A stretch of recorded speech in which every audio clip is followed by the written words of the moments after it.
श्रावण के महीने में जब तुम 2 लोटा जल चढ़ाने के लिए जाओगे, श्रावण के महीने में जब तुम 2 लोटा जल चढ़ाने के लिए जाओगे और 2 लोटा जल तक तुम अपने हाथ में लेकर चढ़ाओगे, जिस दिन तुम्हारा चित्त में मन में आ जाए कि आज मैं विश्वनाथ नहीं गई हूं, मैं सावन के महीने में मैंने विश्वनाथ का दर्शन नहीं करा है, सावन के महीने में मैं काशी नहीं गई, सावन के महीने में मैं गंगा के घाट पर नहीं गई, जिस दिन सावन के महीने में तुम्हारे मन में आ जाए 2 लोटा जल लिया, शंकर जी को चढ़ाते हुए अपने मन में विचार कर लिया कि मेरे विश्वनाथ, मैं तुम्हारे दरवाजे तो नहीं आ सकी, पर मेरे जल में अगर बल होगा तो इस जल को आप वहां से यहां आकर स्वीकार कर लोगे। वो विश्वनाथ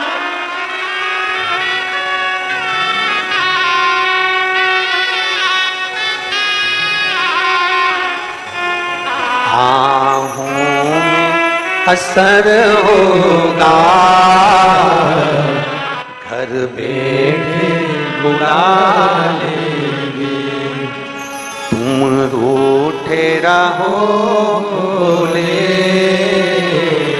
हम तुम्हें मना लेंगे, तुम कहते हो भोले हमें काशी प्यारी है, तुम कहते हो भोले हमें काशी प्यारी है, एक बार तो आ जाओ, एक बार तो आ जाओ, काशी भी बना देंगे, तुम कहते हो भोले हमें गंगा प्यारी है, तुम कहते हो भोले हमें गंगा प्यारी है, एक बार तो आ जाओ, एक बार तो आ जाओ, गंगा भी बुला लेंगे, तुम रूठे रहोगे, हम तुम्हें मना लेंगे, आहों में असर। श्रावण के महीने में जब तुम 2 लोटा जल चढ़ाने के लिए जाओगे और 2 लोटा जल तक तुम अपने हाथ में लेकर चढ़ाओगे, जिस दिन तुम्हारा चित्त में मन में आ जाए कि आज मैं विश्वनाथ नहीं गई हूं, मैं सावन के महीने में मैंने विश्वनाथ का दर्शन नहीं करा है, सावन के महीने में मैं काशी नहीं गई, सावन के महीने में मैं गंगा के घाट पर नहीं गई, जिस दिन सावन के महीने में तुम्हारे मन में आ जाए 2 लोटा जल लिया, शंकर जी को चढ़ाते हुए अपने मन में विचार कर लिया कि मेरे विश्वनाथ, मैं तुम्हारे दरवाजे तो नहीं आ सकी, पर मेरे जल में अगर बल होगा तो इस जल को आप वहां से यहां आकर स्वीकार कर लोगे। वो विश्वनाथ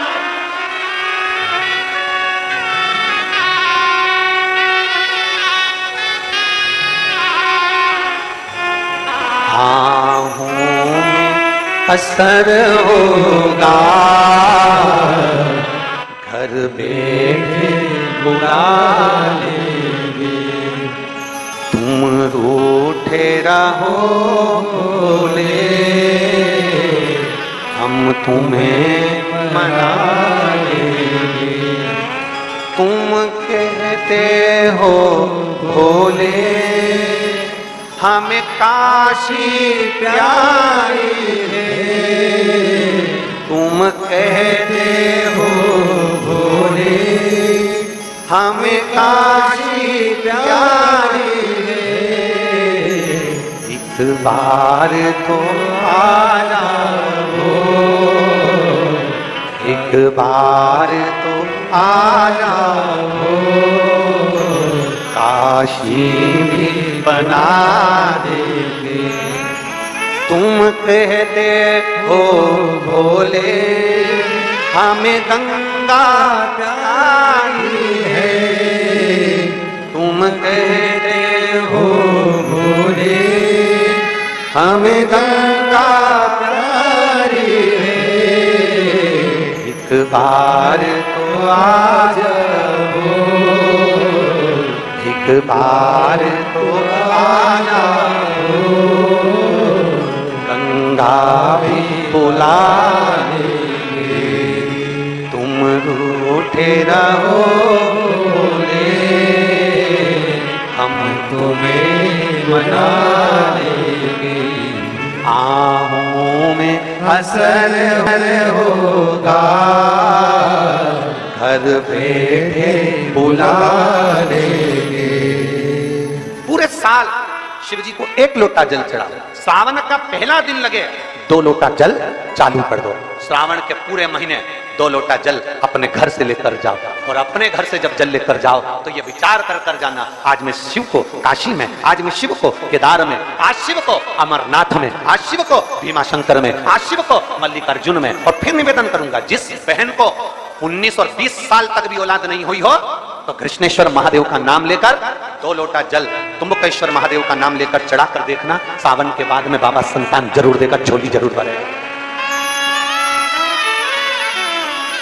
कहीं नहीं जाना, अपने नजदीक में, अपने घर के पास में, अपने मोहल्ले में, अपनी गली में, अपने चौराहे पर, अपने घर के पास में जो शिवालय हो, जो शंकर का मंदिर हो, वहां जाओ, 2 लोटा जल समर्पित करो। और फिर निवेदन करूंगा, जल से ज्यादा जरूरी है मेरे भोलेनाथ जी के मंदिर की सफाई करना। अब कीचड़ चालू हो जाएगा, पानी चालू हो जाएगा, सावन का महीना चालू हो जाएगा, अपने साथ एक कपड़ा लेकर जाओ, बाबा के मंदिर को पूरा साफ कर कर, बाबा के शिवलिंग का स्नान कर कर, बेलपत्र निर्माल्य जितना पड़ा है उसको उठाकर कहीं विसर्जन के लिए, किसी नदी तालाब बावड़ी में नहीं, किसी कुएं में नहीं, निर्माल्य तालाब में, नदियों में, बावड़ी में डालने के बाद वो निर्माल्य सड़ता रहता है, नदी नाले का पानी सूखता रहता है, उसमें कीचड़ इकट्ठा हो जाता है। उस निर्माल्य को इकट्ठा करो, गाड़ी में भरो, किसी एक खड्डा खोदकर वहां दबाकर उसकी खाद तैयार करो, और बाद में बेलपत्री के वृक्ष के नीचे उसको डालते रहो। और ध्यान रखना कि निर्माल्य हमें नदी तालाब बावड़ी कुएं में नहीं डालना, उसको एकत्रित करना।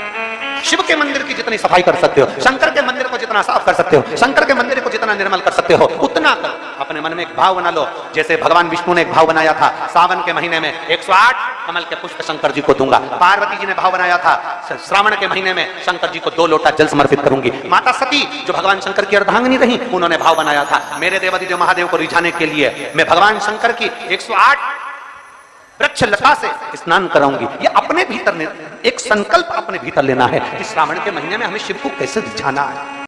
हम किसी शब्द को नहीं जानते और हमें भगवान शिव से अपने दिल की बात कहना भी नहीं आती। मान लो हमें शंकर भगवान से अपने हृदय की बात कहना भी नहीं आती, हमें अपने मन की बात भगवान देवादिदेव महादेव से कहना नहीं आता, तब हम क्या करें? तो शिव महापुराण की कथा बड़ा सुंदर बात कहती है कि जीवन में कितनी भी तकलीफ हो, कितना भी कष्ट हो, कितना भी दुख हो, जब हम एक बेलपत्र लेकर भगवान शिव को समर्पित करने के लिए जाते हैं और दिल से, हृदय से, भाव से जब एक बेलपत्र समर्पित करते हैं और 1 लोटा जल अशोक सुंदरी पर चढ़ाने के बाद हम देवादिदेव महादेव को जब समर्पित करते हैं तो ये निश्चित है हमारे दुख, हमारी तकलीफ, हमारे कष्ट को मेरा शंभू काटता जरूर है, ये निश्चित है। बोल बम का नारा है, जरा जम के बोल बम का नारा है, सारी समस्या का हल। जब हमारे भीतर कोई तकलीफ होती है, हमारे भीतर जब कोई कष्ट होता है, हमारे भीतर जब कोई दर्द होता है, हमारे भीतर जब कोई दुख होता है, तब हम देवादिदेव महादेव को 1 लोटा जल समर्पित कर कर अपने हृदय की बात भगवान शिव से जरूर करते हैं, जरूर करते हैं। शिव महापुराण की कथा कहती है, शंकर जी के मंदिर में जब 1 लोटा जल लेकर जाओ ना अपने घर से, भगवान शंकर का जब 1 लोटा जल तांबे के लोटे में जब पानी भरकर आप अपने घर से जब चले तो बाबा से घर से निकलते समय, मंदिर की सीढ़ी पर चढ़ते समय 2 बातों का स्मरण रखें। जितने लोग आस्था चैनल पर सुन रहे हैं, जितने फेसबुक यूट्यूब पर सुन रहे हैं, जितने मोबाइल पर सुन रहे हैं, बड़े सावधानी से सुनिए। 2 बातें हैं, एक मंदिर से चलो, घर से चलो तब एक बात कहना है, और मंदिर में, मंदिर की दहली पर, मंदिर की सीढ़ी पर, मंदिर की चौखट पर, मंदिर के अंदर प्रवेश करो तब एक बात कहना। 2 बात। एक, घर से चलते समय, लोटा पानी का भरते समय बाबा से कहना है, ये पूरा मेरा घर नहीं, आपका घर है, और ये घर का जल मैं आपको देने के लिए इसलिए आ रही हूं क्योंकि ये जल नहीं है, मेरी दशा आपको ये जल बताएगा। तो ये जल मेरा एड्रेस है, जब आप शाम को घूमने निकलो तो मेरे दरवाजे पर 2 मिनट जरूर रुकना, ये एड्रेस है। एक, घर से निकलते समय कहो कि ये मेरा घर नहीं, या आपका। और दूसरा, मंदिर के अंदर जब प्रवेश करो, मंदिर की चौखट पर जब पांव रखो, मंदिर के अंदर, मंदिर की दहली पर, मंदिर के दरवाजे में जब प्रवेश करो, तब भगवान भोलेनाथ जी से कहना मैं जैसा भी हूं और मेरे घर के लोग जैसे भी हैं, सब आपके हैं और आप हमारे हैं, बस इतना याद रखना और कुछ नहीं।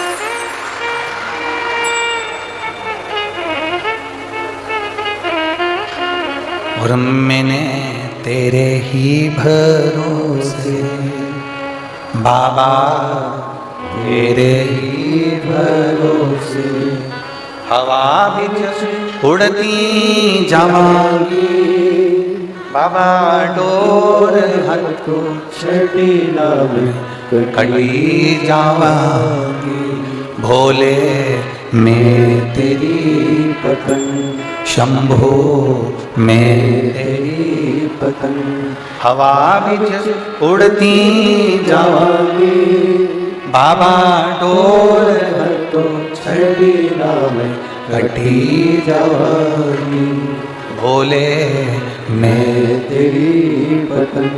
दो चीजें स्मरण में,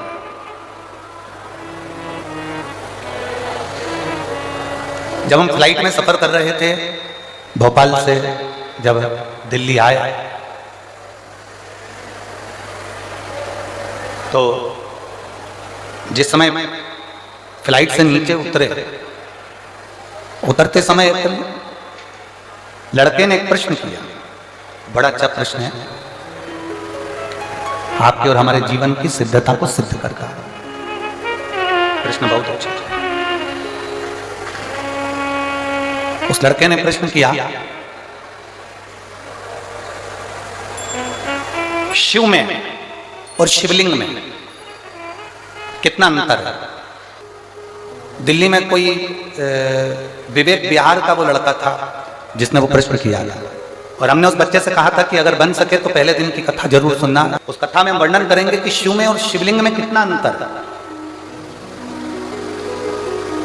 घर के अंदर भगवान शंकर की मूर्ति नहीं रखाती है, घर के अंदर भगवान शंकर का शिवलिंग रखा था।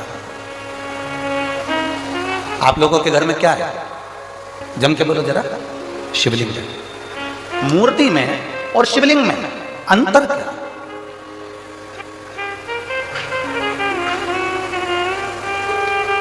मूर्ति में और भगवान शंकर के शिवलिंग में अंतर क्या है? सबसे पहला अंतर तो आप अगर देखेंगे तो रावण का चरित्र उठाकर देखिए कि शिवजी में और शिवलिंग में क्या अंतर है। रावण भगवान शंकर के कैलाश धाम को शंकर जी के समेत उठा लेता है। लंकाधिपति रावण, लंकाधिपति लंकेश, शंकर भगवान को कैलाश पर भगवान शिव बैठे हैं और रावण भगवान शंकर को कैलाश के समेत शंकर भगवान को उठा लेता है। बोलो उठाता है कि नहीं उठाता? जम के बोलो जरा। उठाता है ना? रावण भगवान शंकर को कैलाश के समेत उठा लेता है, और वही रावण जब शिवलिंग पृथ्वी पर रखा जाता है, रावण अपनी पूरी शक्ति को लगा देता है तो भी शंकर भगवान के शिवलिंग को नहीं उठा पाता है।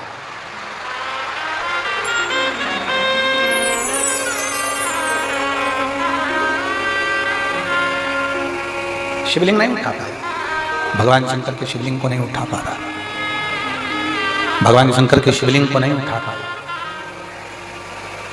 रावण शिव को उठा लिया, रावण ने कैलाश पर्वत को उठा लिया, पर रावण शिवलिंग को नहीं उठा पाता।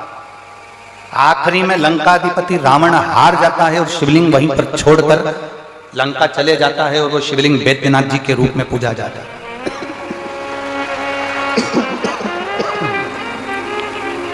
अंत में वो शिवलिंग बैद्यनाथ जी के रूप में पूजा था।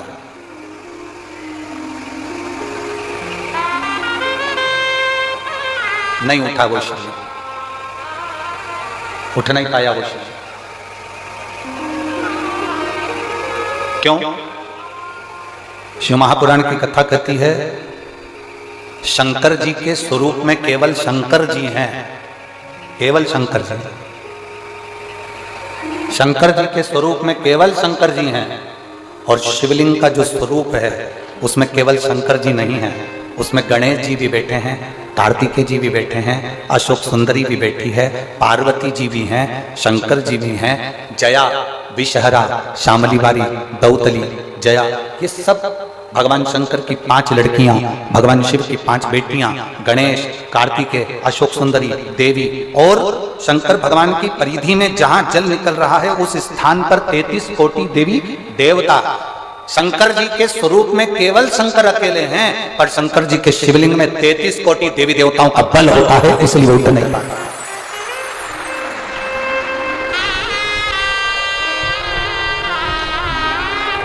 ब्रह्मा जी की पूजन करने के लिए कहीं नहीं जाना, भगवान विष्णु की पूजन करने के लिए कहीं नहीं जाना, इंद्र की पूजन करने के लिए कहीं नहीं जाना, गरुड़ वरुण की पूजन करने के लिए कहीं नहीं जाना, नवग्रह देवता की पूजन करने के लिए कहीं नहीं जाना। एक एक देवता की, कुल देवी, पितृदेव, वासुदेव, आहुतदेव, वासुकी देव, ये सारे देवताओं की पूजन करने के लिए कहीं नहीं जाना।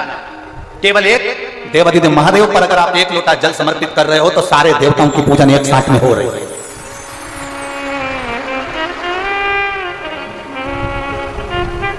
शिव को उठाना सरल है, पर शिवलिंग को उठाना कठिन। और दूसरा प्रसंग आया, आप लोग वृंदावन के नजदीक में रहते हैं, गोवर्धन बाबा के नजदीक में आप निवास करते हैं।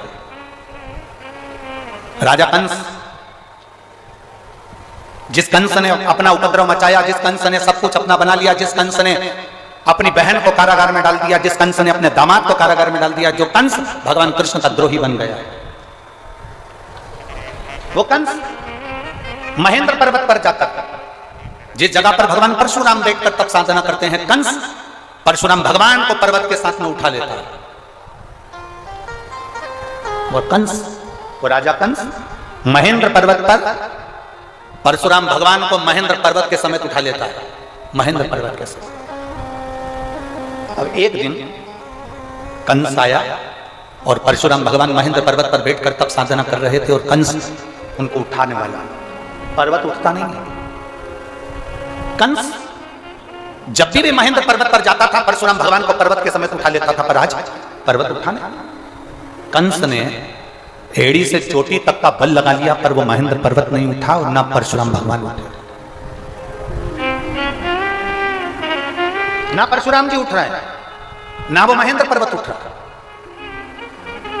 कंस को लगा कि आखिर हुआ क्या ऐसा कि जिस महेंद्र पर्वत को मैं उठा लेता था वो महेंद्र पर्वत आज उठ नहीं रहा, जिस परशुराम जी को मैं महेंद्र पर्वत से साथ में उठा लेता था वो महेंद्र पर्वत नहीं उठ रहा। आखिर बात क्या? कंस की बुद्धि में ये बैठ नहीं पाया कि आखिर हो क्या रहा।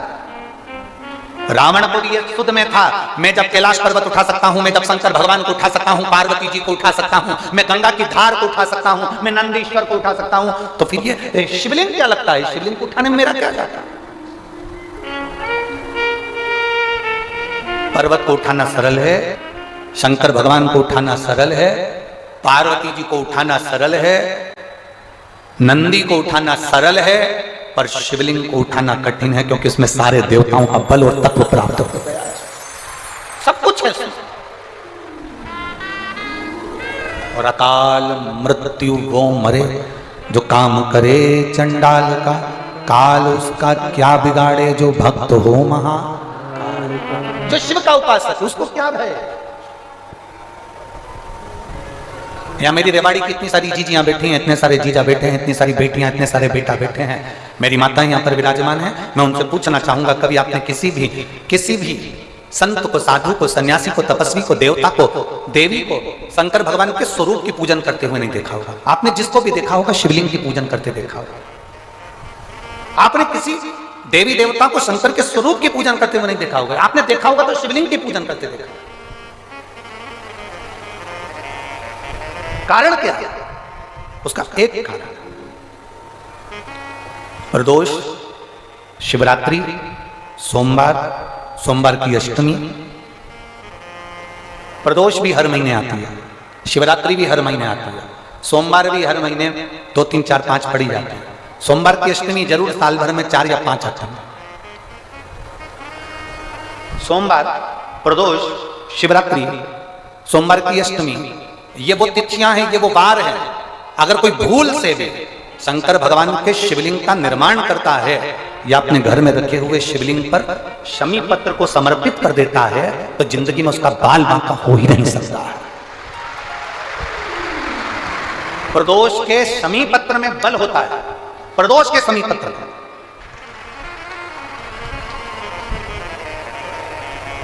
शिव की कृपा कितनी है आप पर, जरा विचार करिए। और जो नहीं आए, कई लोग डर के मारे नहीं आए, भीड़ बहुत है, गाड़ियों का जाम लगा हुआ है चारों तरफ। ये यहाँ देखो जरा, मैं कैमरे वालों से कहूँगा, देखो छाता लगा लगा के, चादर लगा लगा के लोग चारों तरफ धूप में बैठे हैं। और मेरा जीजियों से निवेदन है, जो पंडाल के अंदर पानी बांट रहे हैं या पंडाल के अंदर पानी के पाउच दे रहे हैं, उनसे निवेदन है इनको मत दो, जो धूप में बैठे हुए हैं उनको दीजिए। मेरा इतना सा, जो पानी की बोतल बांट रहे हैं, पानी के पाउच बांट रहे हैं, जो शंकर के आए हुए इन भक्तों की सेवा में लगे हुए हैं, उनसे निवेदन है जो धूप में बैठे हैं उनको पानी दीजिए, उनको पानी का पाउच दीजिए, मना नहीं। जो अंदर बैठे हैं इनको कुछ मत दीजिए, इनको भोलेनाथ दे देगा, चिंता न करिएगा। अब बाहर वाले कहेंगे गुरुजी कि हमको भोलेनाथ नहीं देगा। अरे तुमको तो पहले से ही दे रखा है, जब तो धूप में तपा तपा कर तुमको अच्छा करते जा रहा है। सोने को जितने तपाया जाता है ना उतना निखर जाता है। तुम लोग धूप में ज्यादा तप रहे हो ना, चिंता मत करना हो, थोड़ा बहुत शरीर भले काला पड़ जाए पर निखर के नंबर 1 भोलेनाथ ब्यूटीफुल, एकदम जोरदार शिव तत्व की प्राप्ति।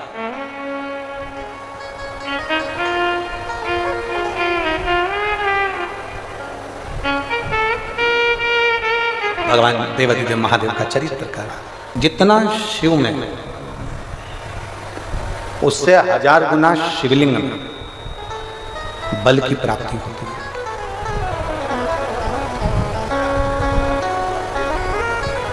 प्रदोष के दिन यदि आपको कहीं से शमी पत्र मिल जाए,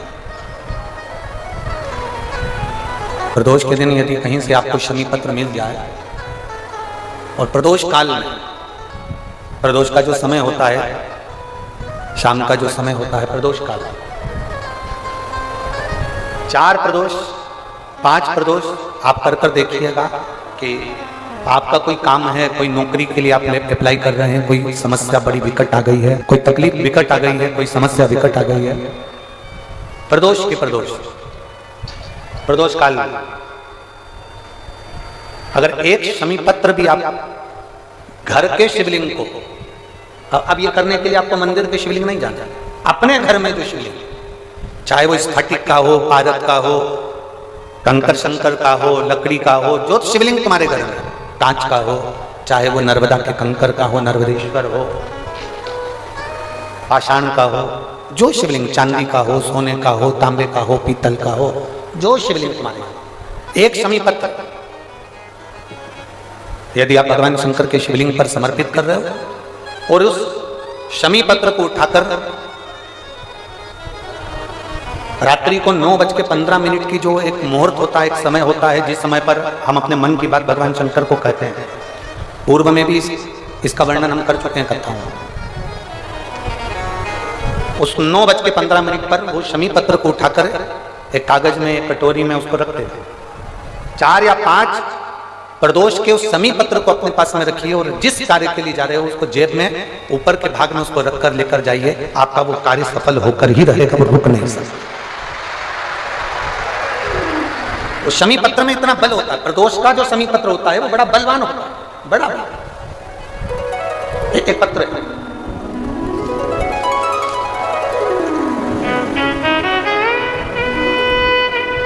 समयपुर बादली दिल्ली से संतरा देवी पत्नी स्वर्गीय श्री रूपचंद, उम्र है 78 साल। कहीं बैठी हो तो हाथ हिला सकती हैं, अगर कहीं बैठी हो तो हाथ हिला सकती हैं।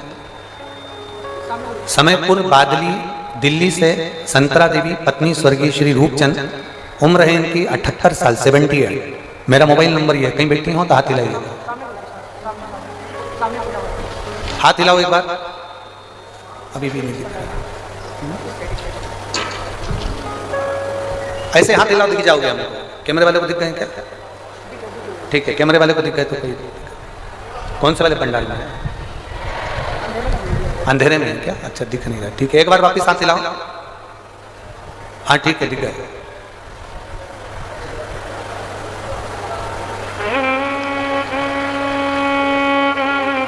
वापिस हाथ हिलाओ एक बार।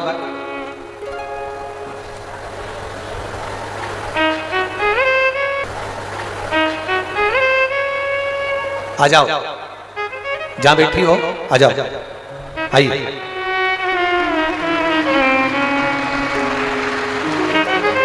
मेरे गर्भाशय में पिछले 11 साल से गठान है। आप इसको, जो ये पत्र है, इसको एलईडी पर अच्छा, आस्था चैनल पर आप इस पत्र को पढ़ सकते हैं। समय पूर्व बादली दिल्ली से संतरा देवी पत्नी स्वर्गीय श्री रूपचंद्र, मेरी उम्र 78 वर्ष है, मेरा मोबाइल नंबर यह है, मेरा गर्भाशय में पिछले 11 साल से गठान है।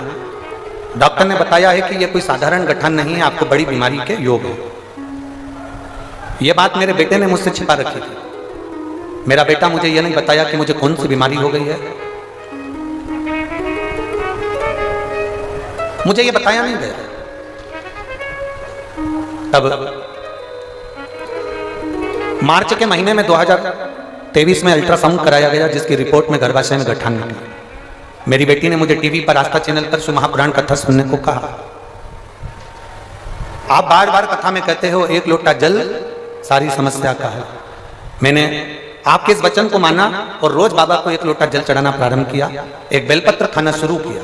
गुरुजी, मेरे बच्चों ने मुझे नहीं बताया था कि मुझे कौन सी बीमारी हो गई और क्या बताया गया है डॉक्टर ने। मैंने पशुपतिनाथ का व्रत किया, सीहोर गई, कुबेरेश्वर बाबा के धाम में बैठकर मैंने कथा सुनी और वहां से एक कंकर उठाकर ले आई और एक रुद्राक्ष मांग कर ले आई। मैंने 4 महीने तक उस कंकर शंकर की पूजन करी। रुद्राक्ष का जल तांबे के कलश में गलाकर शंकर भगवान को चढ़ाती और कुंदकेश्वर महादेव के नाम से उसको पीना प्रारंभ करा। गुरुदेव, मेरे बेटे ने मुझसे छुपा कर रखा था कि मुझे ऐसी कौन सी बीमारी हो गई, और 11 साल से मेरे शरीर के अंदर गांठ थी गर्भाशय में जो फैल रही थी। जब मैंने 4 महीने बाद जल पीने के बाद में और शंकर जी की आराधना करने के बाद में मैंने उसकी जांच कराई तो बाबा की कृपा से मेरी गठान गल चुकी थी। मैं बाबा को यहाँ धन्यवाद देने के लिए आया। ये शिव तत्व है, ओ घड़ी शंभु त्रिकालदर्शी कैलाश, और तेरी कृपा बिना न हिले एक भी अणु, लेते हैं श्वास तेरी कृपा से तनु तनु। बखान क्या करूं मैं राहों के ढेर का, चपटी भभूत में खजाना कुबेर का। हे गंगाधार मुक्ति द्वार ओमकार तू, भोले ओमकार तू। आयो शरण तिहारी शंभु तार तार तू। शिव तत्व कह रहा, जो शंकर भगवान के स्वरूप में जो बल है उससे 1000 गुना ज्यादा बल शिवलिंग में है। कंस महेंद्र पर्वत को परशुराम जी के साथ में उठा लेता, पर वही परशुराम भगवान जब उस महेंद्र पर्वत पर बैठकर एक दिन भगवान शंकर की शिवलिंग की आराधना कर रहे होते हैं, भगवान शंकर के शिवलिंग का पूजन कर रहे होते हैं, भगवान शंकर के शिवलिंग की आराधना कर रहे होते हैं, तब कंस उस महेंद्र पर्वत को उठा नहीं पाता।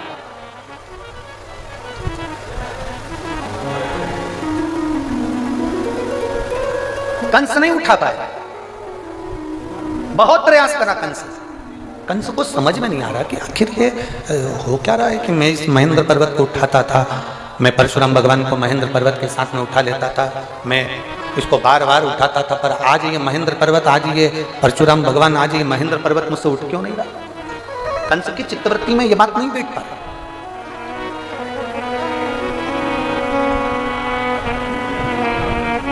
ना रावण जान पाया कि शंकर के शिवलिंग में कितना बल है, ना कंस जान पाया कि शंकर के शिवलिंग में कितना बल है। और कई संसार के ऐसे लोग हैं जो भगवान शंकर के शिवलिंग के बल को नहीं जान पाते, जो शंकर भगवान के शिवलिंग के जल पर, शंकर जी पे चढ़े हुए एक लोटे जल को जो पहचान गया, शिव जी पे चढ़ी हुई एक बेलपत्री को खाने से क्या क्या फल मिल सकता है, जल पीने से क्या मिल सकता है, उस जल को केवल अपने दरवाजे पर छींटने से क्या बल मिल सकता है, समीप पत्र का क्या बल हो सकता है, जो जान गया वो अपने जीवन में एक आनंद की अनुभूति करके आप उसको भजो।